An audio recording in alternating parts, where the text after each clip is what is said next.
Welcome to the Tammi Mac Late Show on Fox Soul. Hey, everybody. I am Tammi Mac. That's Tammy with an I. Best-selling author Ta-Nehisi Coates once said, Black America ever lives under that skeptical eye.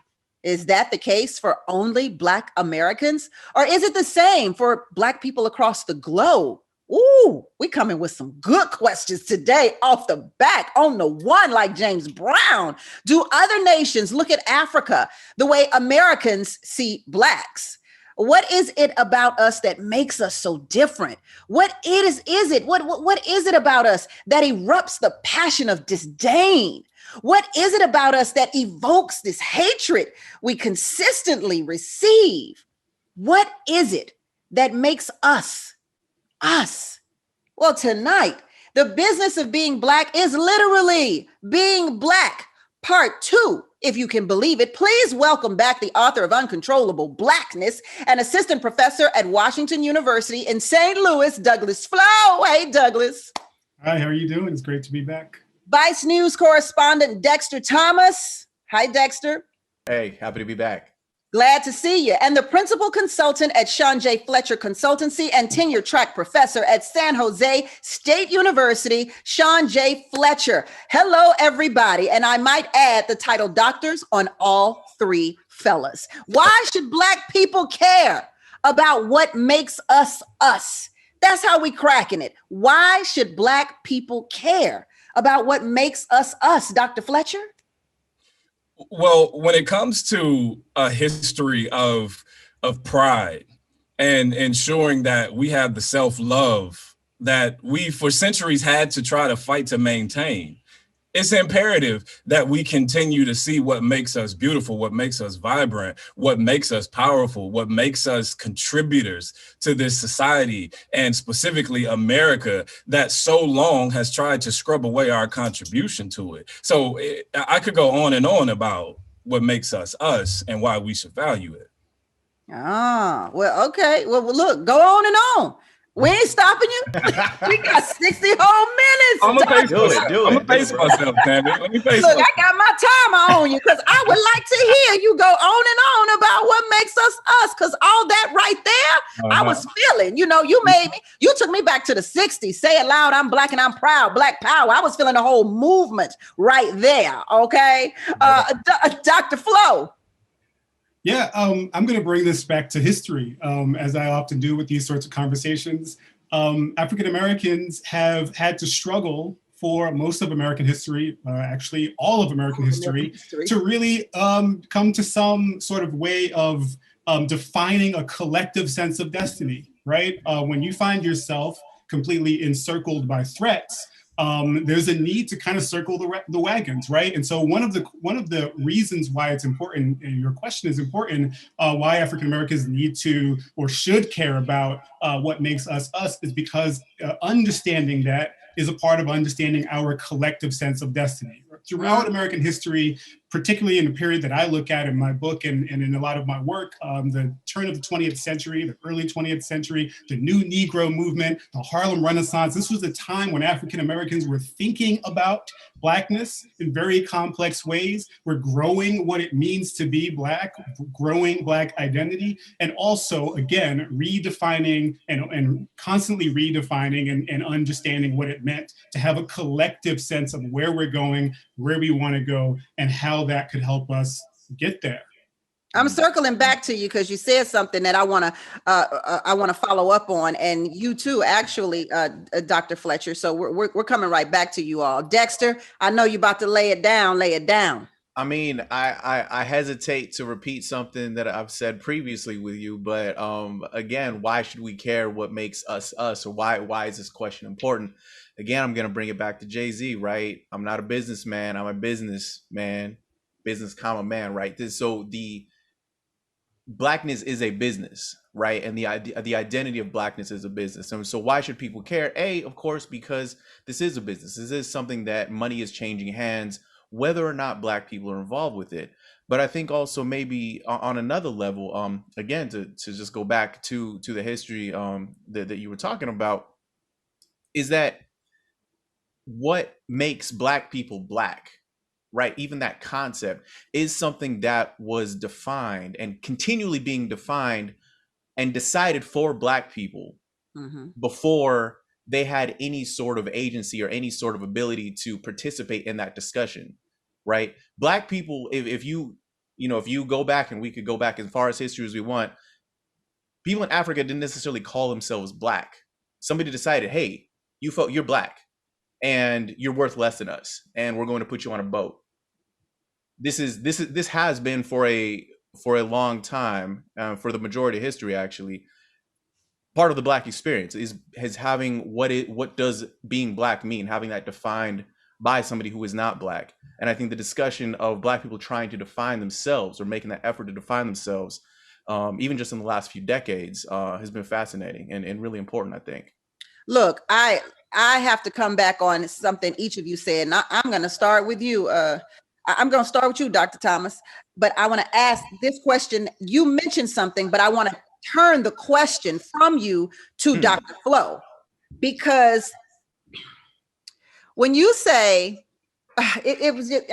there's so much wrapped up into this. When you say that when we were in Africa, we were not called Black, I think that's news to some folk.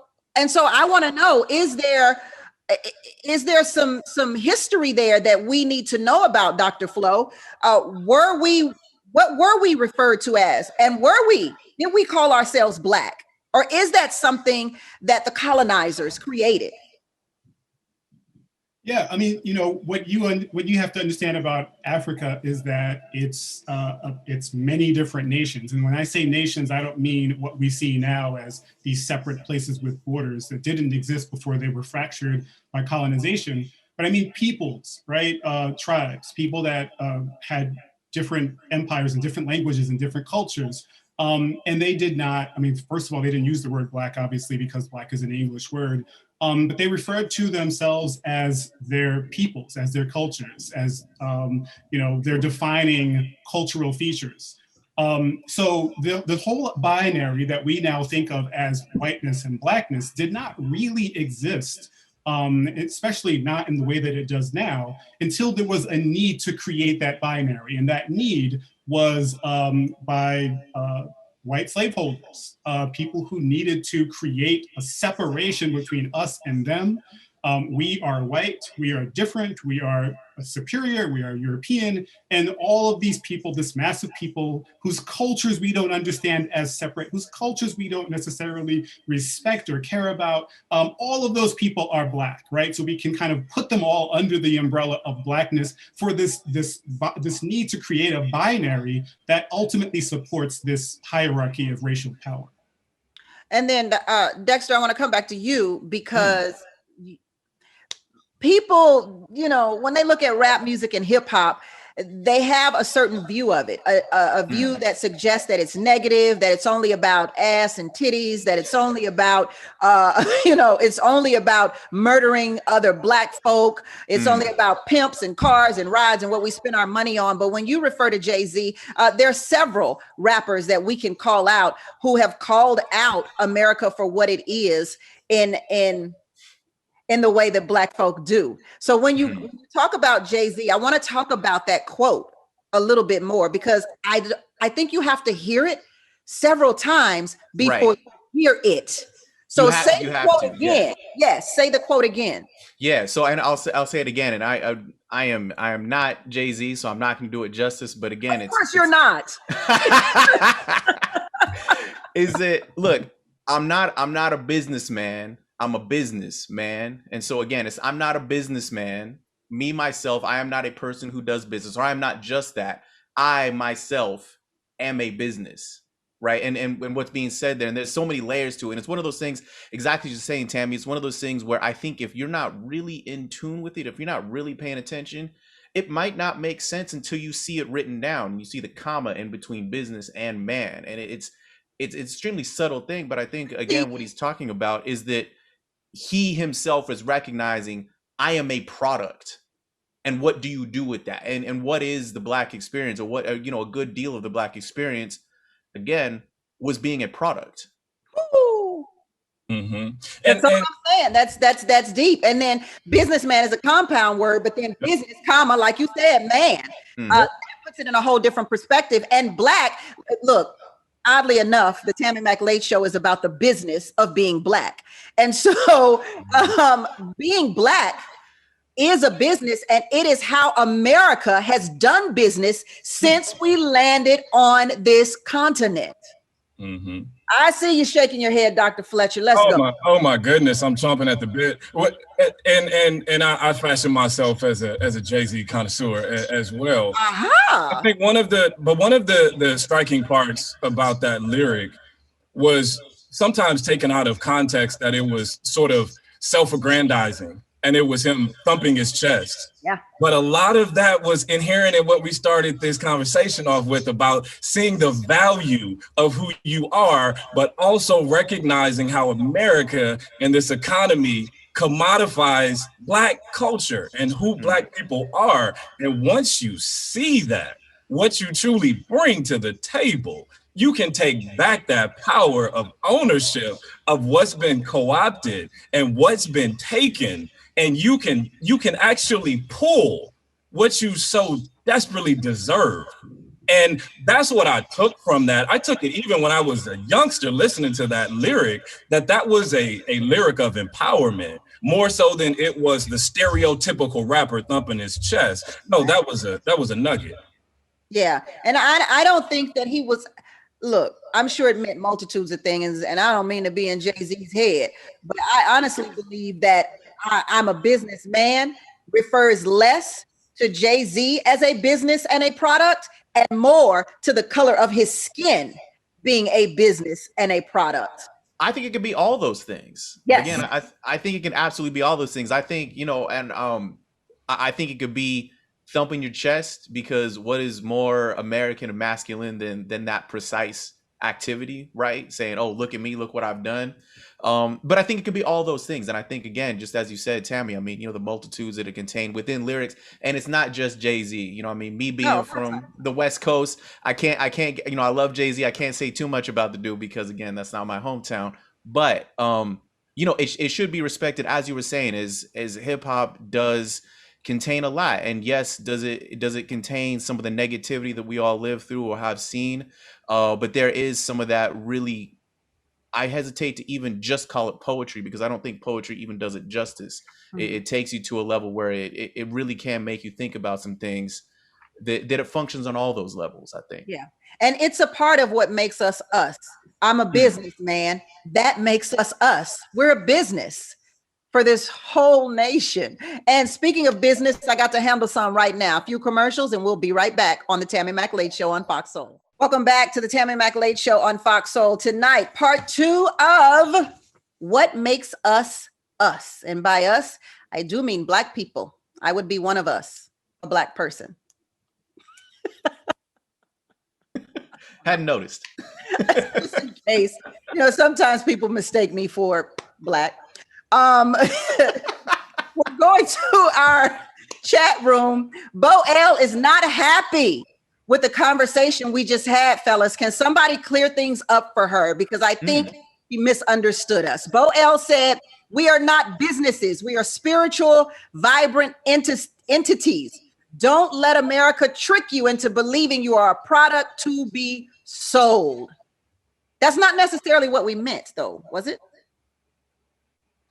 No, not at all. And I'll just jump in. I think there are two things can exist at the same time.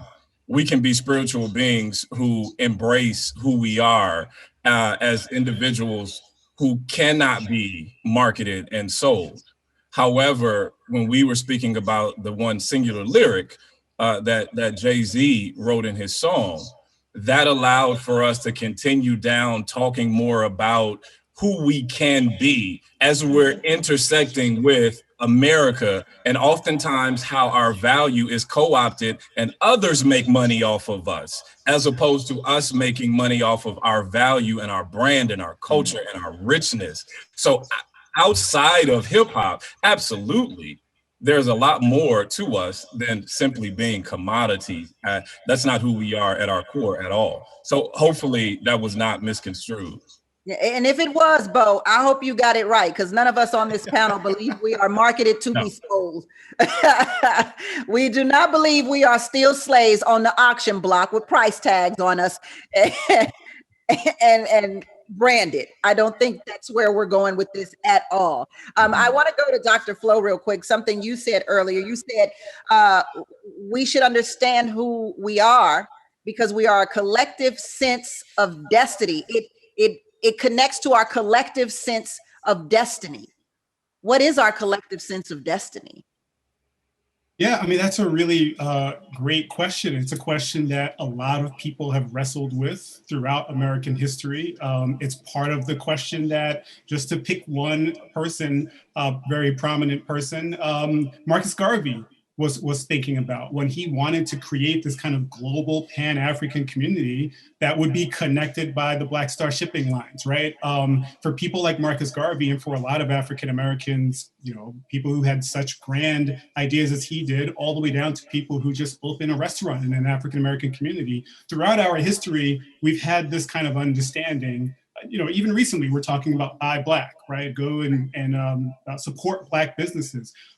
We have this understanding that there's a Pan-African community, not just African Americans, but that we have this global community that to some extent is dealing with, you know, maybe different localized versions of the same issue of racial hierarchy, and that our collective destiny is to break through that. You know, how that happens, many people have different ideas. I would say there are a lot of people, especially economic Black nationalists like Marcus Garvey, who would say it's by competing together in the market of capitalism, global capitalism. Okay. So lecturer Jane Elliott, which I'm sure you are all familiar with, once asked an auditorium of white people if they would like to be treated like Black people. Let's take a look at Jane Elliott. If you white folks want to be treated the way blacks are in this society, stand. Nobody's standing here. That says very plainly that you know what's happening. You know you don't want it for you. I want to know why you're so willing to accept it or to allow it to happen for others. Glad she's teaching white folk. I don't think they learn though. I'm not sure that there's a collective sense of destiny with white America that we should be included in a real way. But let's put ourselves in their shoes for a minute. What do you think white people think it's like to be Black? Well, I think it's indicative of the response that you saw in that video, that white America, they are not ignorant to what they see and what they believe about African American, Black and African American communities. They fully see the disenfranchisement, the marginalization, historically and even current. Let's not just leave it in the past. Currently, that Black communities continue to face. That's why they said, I don't want that. And I think that's still present even today. So white people are very, and I hold conversations with leaders, and a lot of it deals with a lot of the education of disenfranchised communities, including my own culture. And the awareness that they have may or may not shock you. They're more aware of what our experiences are like. Obviously, they cannot walk in our shoes, but from a outside perspective, they see. That's indicative of what you saw in that video, Tammy. That while they may want to walk in our shoes from the standpoint of even the conversation that we had earlier, and this is where it's up.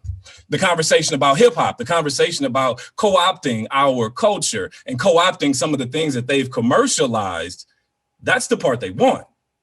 But it's the part that they see when we can't get along, when we're not allowed to go into certain communities. Go ahead. I can't roll with you on this. Go ahead. I can't roll with you. Too many white people have said to me personally, if you just and I'm paraphrasing in Martin Luther King words here. Yeah. If you just pick yourself up by your bootstraps and work really, really hard, you can overcome all of this stuff that you're faced with, which tells me you don't know what the hell I'm faced with. No. And if you do, you don't believe it. I mean, literally, my next door neighbor said, if you look, Tammi, you've worked really hard. You've got a radio show. You've got a television show. How can anybody possibly, how is America working against you? Like, I don't even know how to answer that. And I'm about to cuss now. I don't even know how to answer that question, Dr. Fletcher. How is it working? I don't even know how to answer the question. My best friend, Kelly. Mm-hmm. Oh, she might be mad at me saying this. We go on walks all the time, and she's white. And she said to me, Tammi, can't you just know for yourself that you're worth it? Do white people have to believe that you're worth it? Which means that they don't understand the volume and the depth of racism and what it's like to be Black in America. Well, and again, just I have to say this, Dr. Fletcher. It's unfortunate. It's very unfortunate that for Black people who are successful, to white people, it means racism doesn't exist in America. Mm-hmm. Yeah, and Tammi, to come back to a point that I was making earlier, let's parse a nuanced issue. All right. From the standpoint of knowing enough to know that you don't want to be us is the extent that I'm talking about. Okay. So when you start moving into the layers, we got to parse this issue and now start giving the proper conversation to the level of depth that you just spoke to. The level of depth that I spoke to was simply they know enough to know I don't want to be you. Full stop. Then Thomas, we can have the conversation further from there. Got it. Dr. Thomas, let's roll.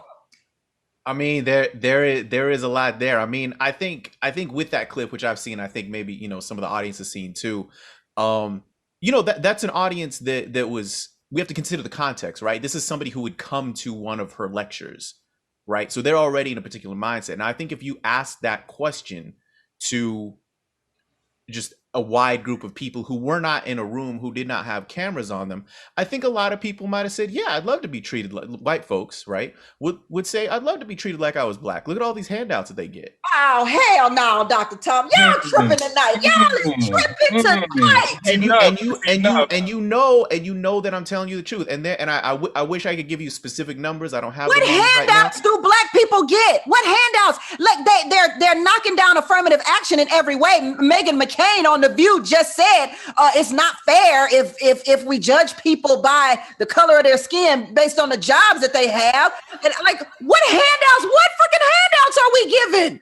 They don't want to give us reparations. I don't even get a stimulus check. You got that right. I don't even get a stimulus check. The hell handouts are we getting? And this is nobody wants to be Black. That's white. Nobody other than Rachel Dolezal. So I've actually had conversations with Rachel Dolezal, so I have to set that aside. Okay. But continue. Go ahead, continue.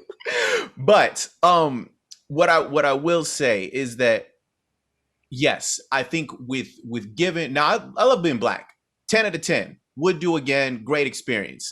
It's been great so far. I plan on being great for the future, right? But I do think if somebody were given the full weight, right, of the experience, I think they would probably, think twice. But again, if you look at, and again, I don't have the numbers right in front of me, but you can look at surveys where there are a lot of white folks who believe that they are the most discriminated against people in America. Mm-hmm. They genuinely believe this. They're not in front of a camera. They're not lying to you. It's somebody gave them an anonymous survey. They filled it out, and they genuinely think that they are being persecuted, that they are being mistreated, that they have it the worst in America because every other minority, everybody else has it better because just all these people are giving them handouts, and they genuinely believe this. I find this fascinating because I find it completely delusional.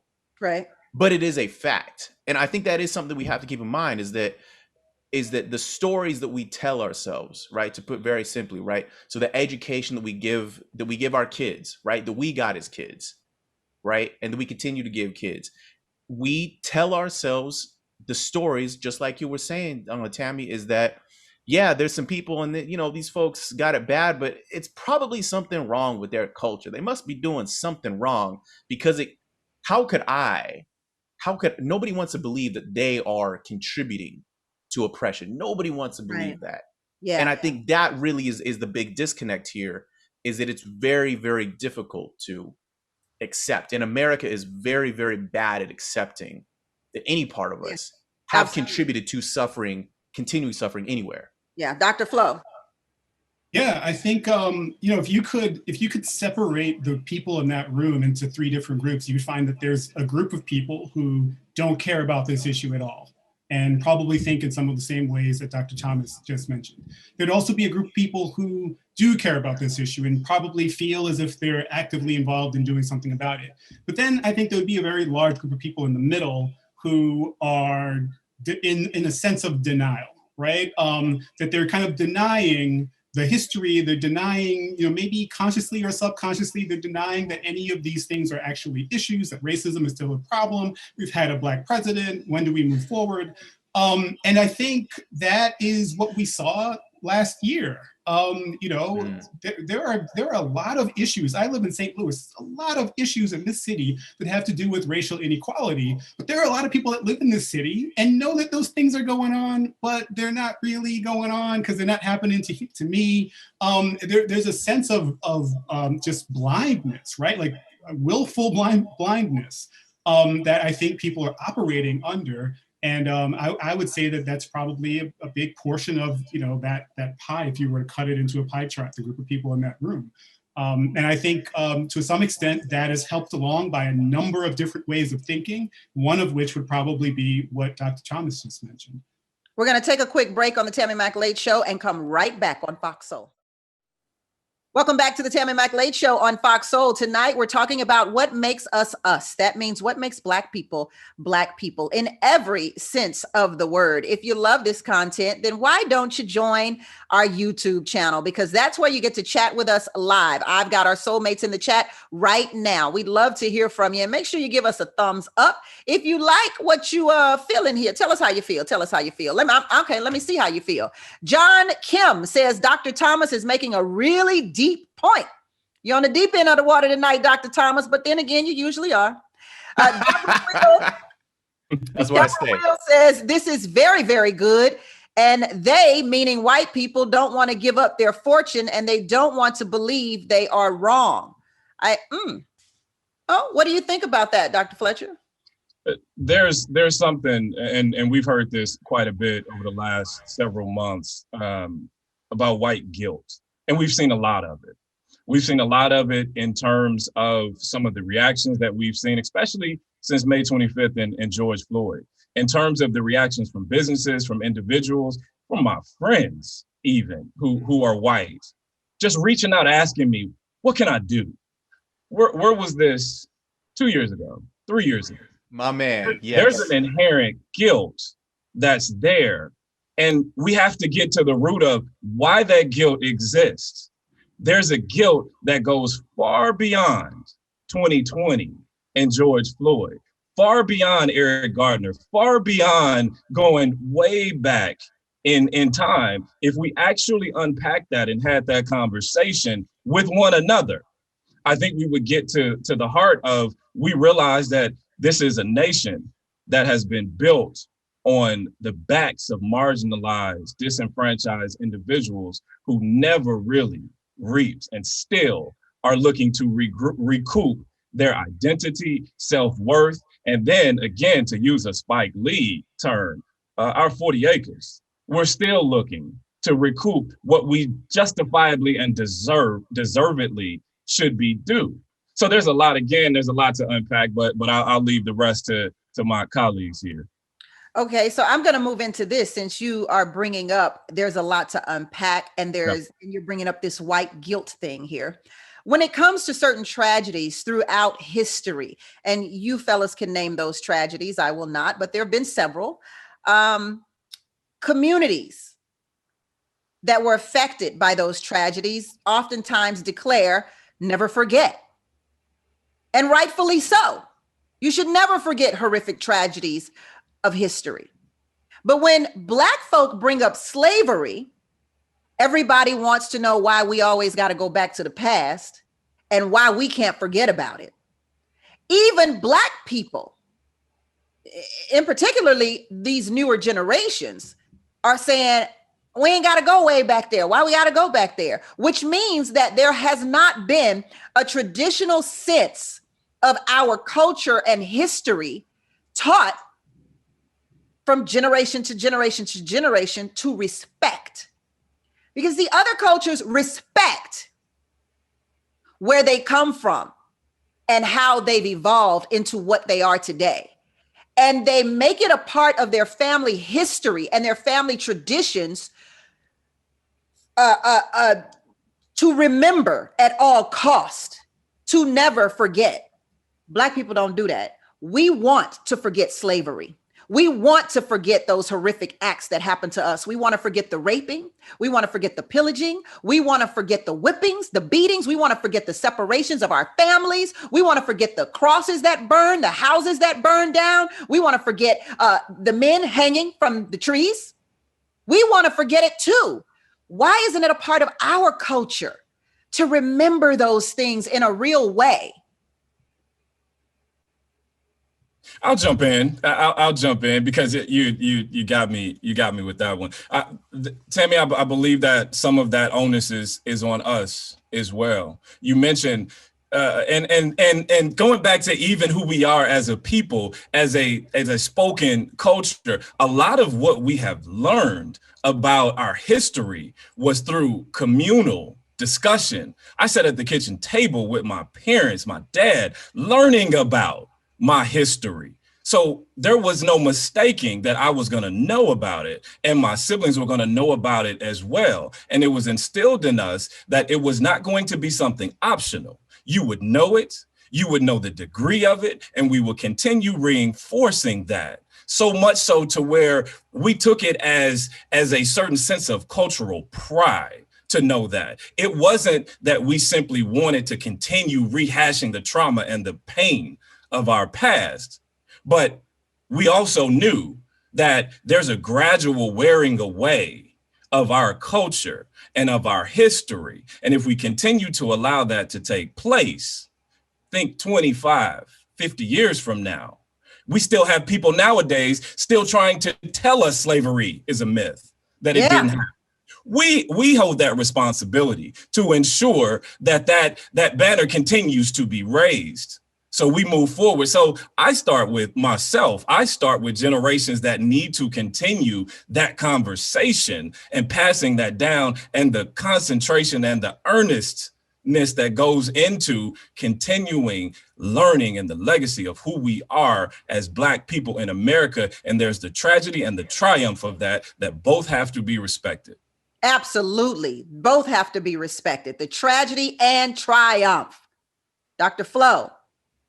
Yeah, Why? I think there are a lot of reasons, and I'll name a couple that come to mind for me. I mean, one is people are not educated on slavery, whether willfully uneducated on it or not. And it's as much as it's taught, I think we have these parts of our popular culture and our political conversations that obscure it for a lot of people.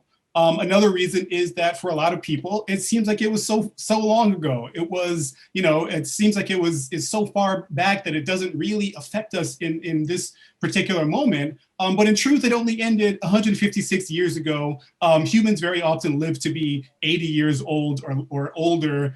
So that's only about 1.9 average American lifetimes ago. And I think that this is partly because there's this general disregard for the tremendous presence of history on our present day, right? I mean, which is a part of our culture, and this is a part of the problem of one of the bigger problems in our culture, is that we don't really regard history as something to hold on to understand, and to use it to confront the future.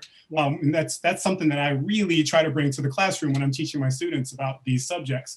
And I think also in some cases, many people don't want to fully understand the history of enslavement in this country because They feel that by understanding that it might kind of break down some of these illusions of American equality that are foundational, right, to some people's lives in the country. The illusion that slavery was kind of like a minor blip or some anomaly in American history, and not something that for the longest part of American history actually was a very central aspect of what it meant to live in America. And so that therefore allows people to think of race as no longer a part of the conversation, and to kind of like throw off this heavy albatross of the history of American slavery and kind of move forward as if it's not present anymore. Right. Dr. Thomas? Yeah, I mean, again, I think, and I'm gonna go to what Dr. Flo was saying and build on the education part, because, just me spending a lot of time in the classroom, that's a big thing for me.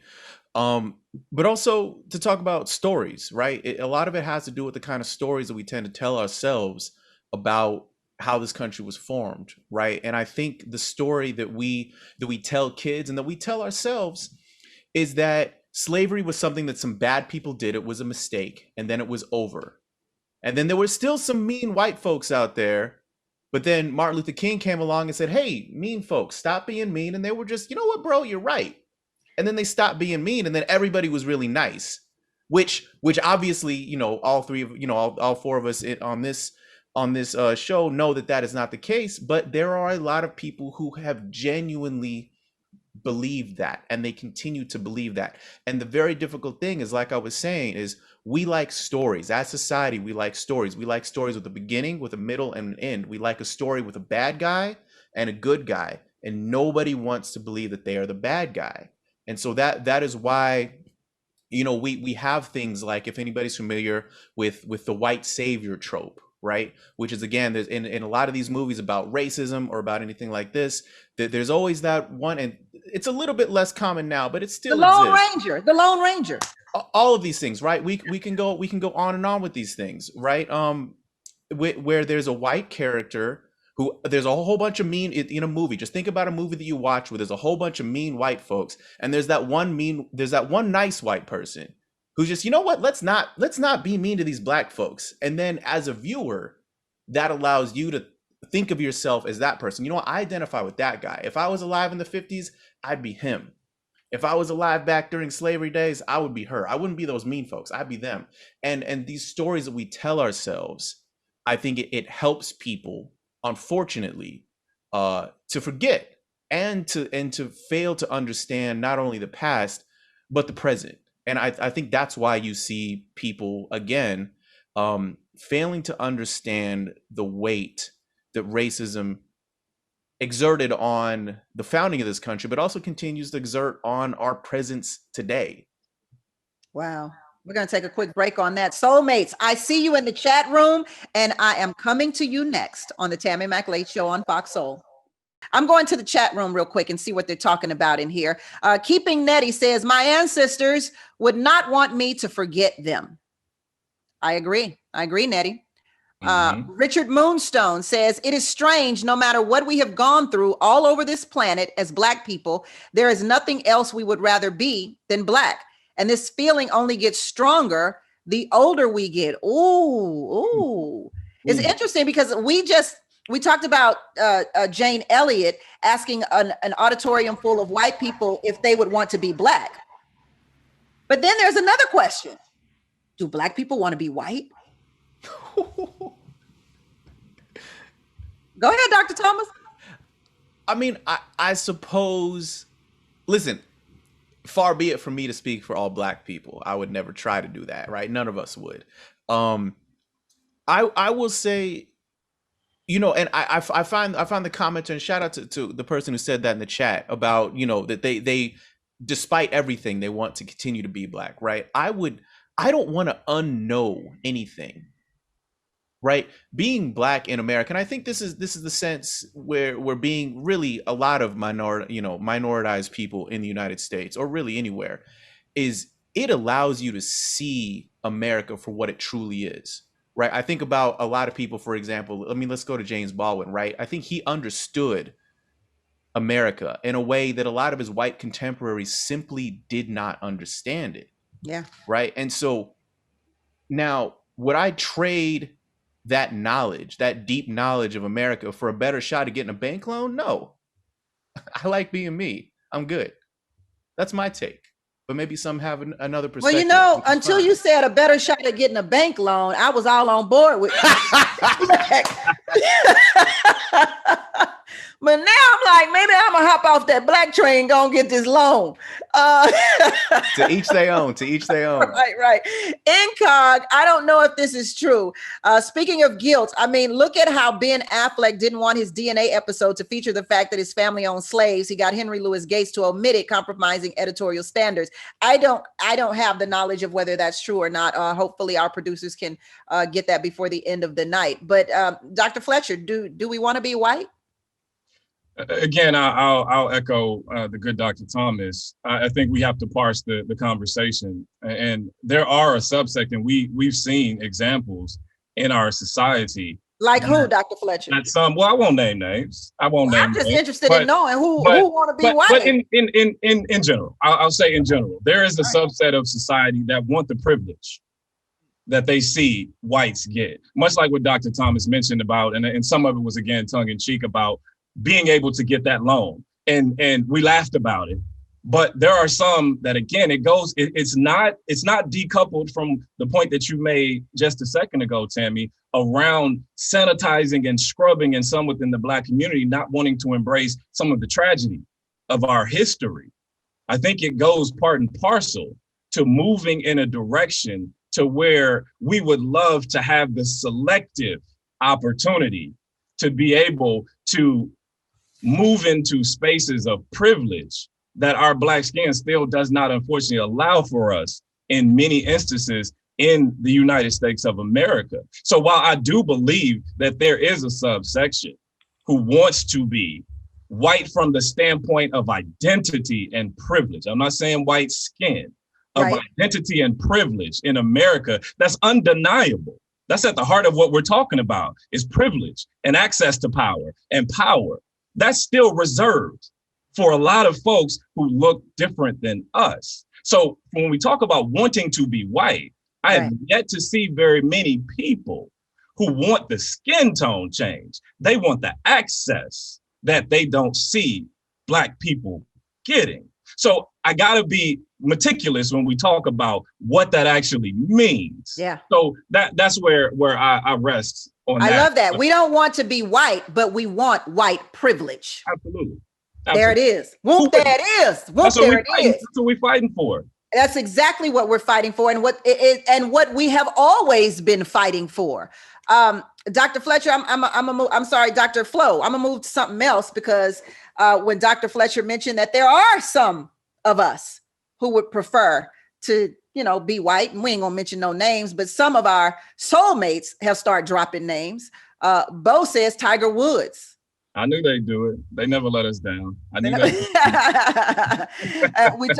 We talked about Jay-Z earlier. He had a song called "The Story of OJ."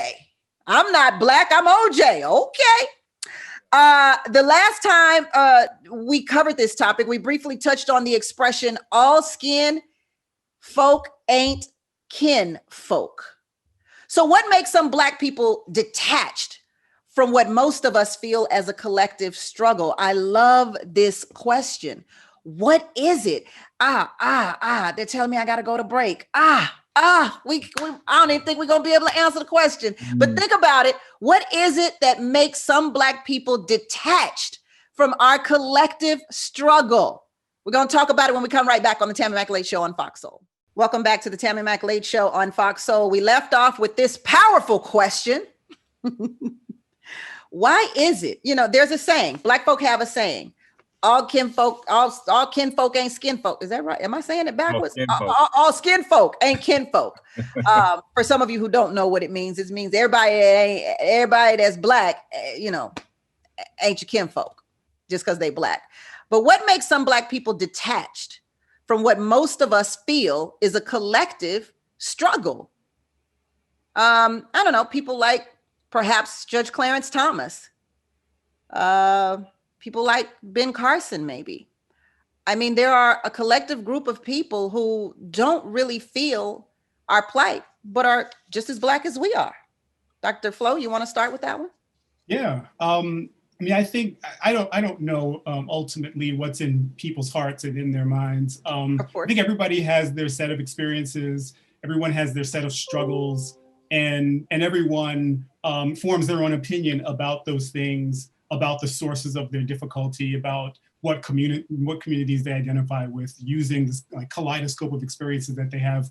As I said before, I think ultimately throughout American history, even before the end of slavery and definitely during slavery, African Americans have had to work very hard to kind of continuously cultivate a sense of collective struggle, particularly because of the diversity of experiences and perceptions of humans in general that humans just actually will have under normal circumstances. But I can't speak for anyone directly, but I would think that people like Pan-Africanists like Malcolm X and Marcus Garvey would probably say, Blackness makes you a part of a Pan-African collective destiny, whether you know that or not. And if you're paying attention at all, eventually the world will, you'll find that out at some point because the world will tell you. So yeah, I mean, I don't know. There are probably a lot of different reasons why people come to that conclusion or come to the point where they make the decisions that might make someone think of them as people very often has popularly thought of the people that you mentioned in the beginning of the segment. But yeah, it's a really deep subject. We could have an entire show about that. I always think that there's a segment of Black people that love to be that Black person. I mean, Black people, I don't know if it still exists, but there was a time not long ago, like yesterday, that Black, you always got that Black person that's like, I'm the only Black person in the neighborhood. I'm the only Black home over here. I'm the only Black person in the office. And they say it with pride and they say it with this. And I feel like there is a portion of Black people who are proud that they're not one of those Black people, if you understand what I'm saying. Dr. Thomas, how can you detach yourself from this struggle? I mean, I think that is one of the things that white supremacy and colonialism and all these other things, racism in general, has been very successful at, is duping individual people into thinking that, listen, if I can just show these people who I think of as above me that I'm different, maybe they'll treat me a bit better. Maybe they'll treat me like a second-class citizen instead of a third-class citizen. And within any population, I think you'll find some individuals who will make that deal or who will attempt to make that deal. Yeah. Eventually, I think a lot of them find out that it's a raw deal and it's not real. But I think the other thing here is that, the notion that we all as Black people are headed, we all think of ourselves as headed in the same direction. I think there are certainly fractures within that. I mean, I think of, again, this happens within any population, I think, in any demographic. But, there are some who do not, are we treating our Black sisters as the same as we treat our Black brothers, right? Are we treating our Black LGBT, community members? Are we all facing the same? Do we all believe that, their liberation is bound up with my liberation? We're all heading the same direction. Some people don't agree. That's extremely unfortunate. Right. And it's extremely we're about to run out of time here. I want to make sure I get everything in for you guys. Dexter, tell us what we can expect from you. Vice News tonight. Where can we get it? It's on Vice TV, or if you look for my name, Dexter Thomas, Vice, pretty much anywhere on YouTube, you find me. And Dr. Flo, where can we get the book, Uncontrollable Blackness?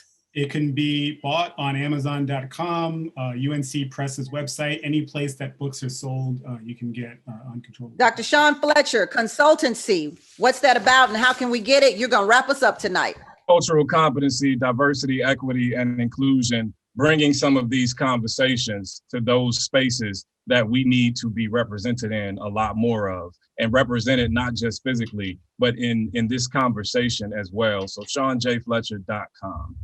You got it. Thank you so much, Dr. Fletcher, Dr. Flo, and Dr. Thomas. And I can't leave without Nettie saying, excellent show, Tammi Mac. I appreciate seeing intelligent Black men, and these were exceptional. That's all you're going to find on the Tammi Mac Lay Show, boo-boo. You're going to find men who pay their child support and men who are doctors. That's how I roll. You understand what I'm saying? It's the Tammi Mac Lay Show on Fox Soul. And until tomorrow, it's a blessing to be in your box. Bye, y'all.